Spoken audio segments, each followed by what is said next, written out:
Dangane da wike da makoma INEC hukumar zaɓe a Najeriya abin tsoro ne. 'Yan uwana 'yan ƙasa masu kishin gaskiya, masu tsoron Allah, masu neman alheri ga ƙasarmu ku saurara ku ji. Akwai lokuta da ƙasa ta kan yi shiru, akwai lokuta da jama'a kan rufe bakinsu. Amma akwai lokacin da shiru ya zama laifi. To kuma wallahi yanzu haka mun iso wannan lokacin. Yau magana ce akan gaskiya, magana ce akan adalci, magana ce akan mutum guda ɗaya da ya zama guguwa a cikin gwamnatin tarayya. Nyesom Wike. Najeriya ba ta buƙatar wani super minister da yake girgiza siyasar ƙasar nan tamkar ɗan sarki mai gadon mulki ko wani fir'auna. Wike ya shiga gwamnati ba da nutsuwa ba da biyayyar ga dokar ƙasa ba, sai hayaniya, tsoratarwa, tsoma baki da ɗaukar doka a hannun hagu kamar ɗan sanda.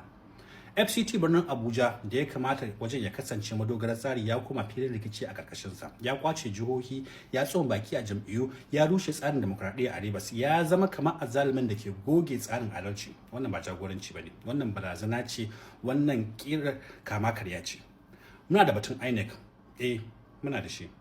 Ina da matsala gaskiya, domin amincinta wato credibility ya fara girgiza. Abin da ya fi dagula al'amura a yau shine nauyin da Wike dora akan tsarin siyasar ƙasar nan. Idan akwai wanda ke hura wutar rikici a Najeriya yau sunan sa Wike, kuma idan akwai wanda al'umma karewa kudu gabas da yamma suke magana da tsoro a kansa shine Wike.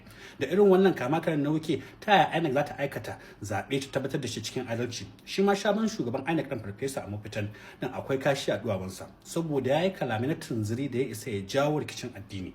Kuma har yau a mafitan bai fito ya janye kalamansa ba, balle ya bada hakuri. To ina irin waɗannan mutane za su yi adalci wajen gudanar da zaɓe tunda ta tabbata a fili akwai kyamar addini a zuciyarsu.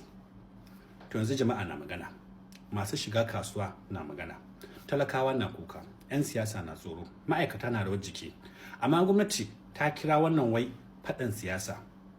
To ya kamata mu gaya musu wannan ba siyasa bace idan adalci ya rushe, kuma ba siyasa bace idan mutum guda ɗaya ya zama doka, ba siyasa bace idan birnin tarayya ya zama gidan iko na mutum ɗaya. Shugaba Tinubu, muna kira gare ka kai tsaye, ya kamata ka duba Wike yanzu ba gobe ba, ya kamata ka auna tasirinsa yanzu ba sai matsala ta tashi ba, ya kamata ka yanke masa hukunci domin zaman lafiya a 2027 na hannunka. Kada wani mutum guda ɗaya ya buɗe maka wani sabon babi a labarai marasa daɗi a cikin tarihin wannan mulki da kake yi. Tarihin baya ana manta shi, ko an ce abinda shugabanni suka a baya ana tuna masu kyau, amma an fi tuna waɗanda suka yi wanda suka gaza. Mu da 'yan gaskiya muna faɗa da murya guda cewa Najeriya ba ta ci gaba da zama ba a kan waje ɗaya idan har mutum guda ɗaya yana mulkin kama karya. Najeriya ba ta samu kwanciyar hankali ba idan adalci bai tsaya ba.